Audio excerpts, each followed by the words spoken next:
अस्सलामुअलैकुम my YouTube family, welcome to art of cooking YouTube channel. उम्मीद है आप सब खैरियत से होंगे। तो आज मैं आपके साथ बिल्कुल ऑथेंटिक मुल्तानी सोन हलवे की रेसिपी शेयर करने वाली हूँ कि किस तरह से सोन हलवा घर पे बनाया जाए तो वो बिल्कुल बाजार जैसा लेसदार और चीड़ वाला बने। तो उसके लिए आपने मेरी इस रेसिपी को फुल वॉच करना है, क्योंकि इसमें मैं आपके साथ बहुत सी टिप्स शेयर करूंगी कि जिससे जब आप भी इस हलवे को घर पे बनाएंगे तो आप भी पहली अटेम्प्ट में इसे बिल्कुल बाजार जैसा बना के तैयार करेंगे। तो चलें आज की रेसिपी बनाना स्टार्ट करते हैं। तो सोन हलवा बनाने के लिए सबसे पहले हमें चाहिए होगी अंगूरी, जिसे समनक भी कहते हैं, और ये गंदुम से तैयार की जाती है। आपको बड़ी ही आसानी से ये किसी भी पंसार की शॉप से मिल जाएगी। 4 टेबल स्पून भरकर यहाँ पे मैंने अंगूरी ली है। इसे एक कढ़ाई में डाल देंगे। अब यहाँ मैं आपको बता दूं कि ये कढ़ाई मैंने चूल्हे पे नहीं रखी। सबसे पहले हम सारी चीजों को इस कढ़ाई में मिक्स करेंगे, फिर इसे चूल्हे पे रखेंगे। अंगूरी के बाद इसमें शामिल करेंगे आधा कप मैदा। मैदे को यहाँ पे छान के इस्तेमाल करेंगे। अब अंगूरी और मैदे में थोड़ा थोड़ा करके पानी ऐड करेंगे। तकरीबन 3 कप पानी हमने इसमें ऐड करना है। थोड़ा थोड़ा करके पानी को ऐड करेंगे ताकि इसके अंदर गुठलियां ना बने। तो देखें यहाँ पे मैंने पहले 1 कप पानी ऐड करके इन दोनों चीजों को मिक्स किया है और इसमें कोई भी गुठली वगैरह नहीं बनी। अब जो बाकी के 2 कप पानी के रह गए हैं वो भी इसमें शामिल कर देंगे और इन्हें अच्छे से मिक्स कर लेंगे। अब इसमें शामिल करेंगे 1.5 लीटर दूध। फुल फैट मिल्क मैंने यहाँ पे इस्तेमाल किया है। डब्बे वाला दूध आपने यहाँ पे इस्तेमाल नहीं करना, डेयरी वाला दूध यहाँ पे इस्तेमाल करेंगे। नॉर्मल रूम टेम्परेचर का दूध यहाँ पे मैंने लिया है।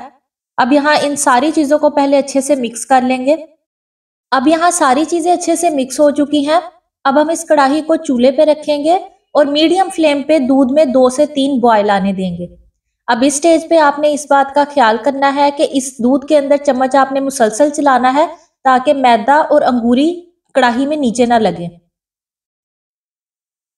तो जब तक दूध में बॉयल आ रहा है उतनी देर तक हम दूध को फाड़ने के लिए एक पानी तैयार करेंगे। तो उसके लिए यहाँ पे मैंने लिए हैं 2 कप पानी। नॉर्मल रूम टेम्परेचर का पानी यहाँ पे मैंने इस्तेमाल किया है। इसे एक बाउल में डालेंगे।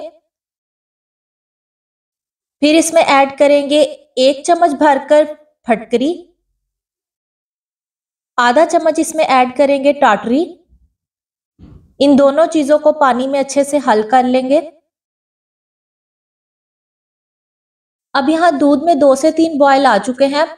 अब इस स्टेज पे हम फ्लेम को लो कर देंगे और जो फटकरी और टाटरी वाला पानी हमने बना के रखा है उससे हम इस दूध को फाड़ेंगे। आपने अब यहाँ पे आपने इस पॉइंट को ध्यान में रखना है कि सिर्फ उतना ही पानी इसमें ऐड करेंगे जिससे दूध आसानी से फट जाए। अब यहाँ 1 कप टाटरी वाले पानी में से हम पहले आधा कप पानी इस दूध में शामिल करेंगे और चम्मच को हल्के हाथ से इस दूध में चलाएंगे। तो देखिए यहाँ पे दूध फटना स्टार्ट हो गया है।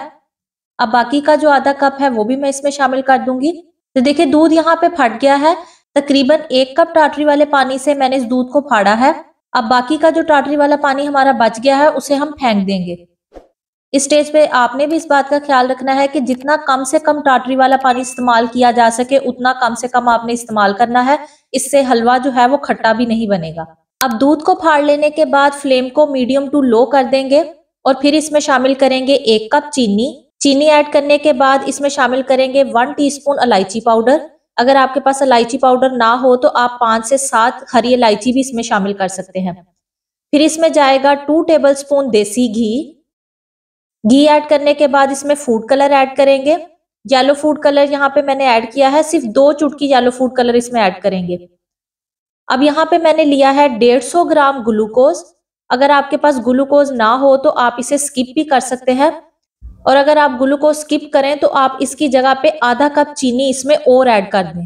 अब यहाँ इस हलवे को मीडियम टू लो फ्लेम पे तकरीबन आधे घंटे के लिए पकने के लिए रख देंगे और बीच बीच में इसमें चम्मच चलाते रहेंगे। तो अब यहाँ देखें हलवे को पकते हुए तकरीबन आधा घंटा हो चुका है और हलवे का पानी जो है वो सारा ड्राई हो गया है। बिल्कुल भी हलवे में पानी मौजूद नहीं है और हलवा जो है वो आपस में चिपकना भी शुरू हो गया है। बस इस स्टेज पे जब हलवा आ जाए तो आपने 2 से 3 मिनट इस हलवे को मजीद पका लेना है। तो देखिए मैंने 2 से 3 मिनट इस हलवे को पकाया है और ये चम्मच के साथ चिपकना स्टार्ट हो गया है। इसका मतलब है कि हमारा हलवा बिल्कुल पक के तैयार है। अब हम फ्लेम को ऑफ कर देंगे और इस कढ़ाई में ही चम्मच को चलाते हुए थोड़ा सा इस हलवे को ठंडा कर लेंगे। तो हल्का सा इस हलवे को ठंडा करने के बाद अब इसमें शामिल करेंगे 1 टेबल स्पून भरकर देसी घी। देसी घी को इस हलवे में अच्छे से मिक्स कर देंगे। तो देसी घी को इस हलवे में मैंने मिक्स कर दिया है।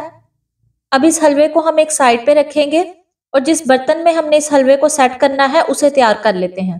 तो इस हलवे को सेट करने के लिए आप कोई भी मोल्ड का इस्तेमाल कर सकते हैं। तो यहाँ पे मैंने एक राउंड मोल्ड लिया है, इसके अंदर मैंने एक प्लास्टिक रैप रख दिया था। अब इस प्लास्टिक रैप के ऊपर हम अच्छे से देसी घी लगाएंगे। देसी घी लगाने के बाद अब जो हलवा हमने तैयार करके रखा था वो सारा इस मोल्ड में डाल देंगे और उसे अच्छे से सेट कर लेंगे। तो जब तक मैं इस हलवे को सेट कर रही हूँ, अगर आपने अभी तक मेरे चैनल को सब्सक्राइब नहीं किया तो चैनल को सब्सक्राइब कर दें और साथ में मौजूद बेल नोटिफिकेशन को ऑल पे जरूर कर दें ताकि इस तरह की क्विक और इजी रेसिपीज आपको देखने को मिल सकें। अब हम इसके ऊपर कुछ ड्राई फ्रूट्स डालेंगे। तो ड्राई फ्रूट्स आप अपनी मर्जी से कोई भी इसके ऊपर डाल सकते हैं। मैंने यहाँ पे कुछ कटे हुए बादाम लिए हैं, वो इस पे डाल देंगे और थोड़े से कटे हुए पिस्ते इस पे डालेंगे। अब इस हलवे को हमने तकरीबन 2 घंटे के लिए रूम टेम्परेचर पे सेट होने के लिए रखना है। तो हलवा हमारा यहाँ पे सेट हो चुका है। अब हम छुरी की मदद से इस हलवे को कट कर लेंगे। अब अपनी मर्जी से किसी भी शेप में इसे कट कर सकते हैं। मैं इसको स्क्वायर शेप में कट करूंगी। तो इस हलवे की आपने फाइनल लुक मिस नहीं करनी, उसमें मैं आपको दिखाऊंगी कि ये हलवा बिल्कुल बाजार जैसा बन के तैयार हुआ है। तो इस मजेदार से सोन हलवे को अब हम डिश आउट कर लेंगे। तो देखें, अब यहाँ पे मैं आपको तोड़ के भी दिखा देती हूँ कि कितना लेसदार ये हलवा बना है। बिल्कुल जिस तरह से बाजार से हम हलवा लेकर आते हैं उसी तरह का ये सोन हलवा बनकर तैयार हुआ है। तो अगर आपको मेरी ये सोन हलवे की रेसिपी अच्छी लगी हो तो इसे लाइक, शेयर और चैनल को सब्सक्राइब जरूर कर दें और बेल नोटिफिकेशन को भी ऑल पे कर दें। नेक्स्ट रेसिपी तक के लिए मुझे दीजिए इजाजत। दुआओं में याद रखिएगा। अल्लाह हाफिज।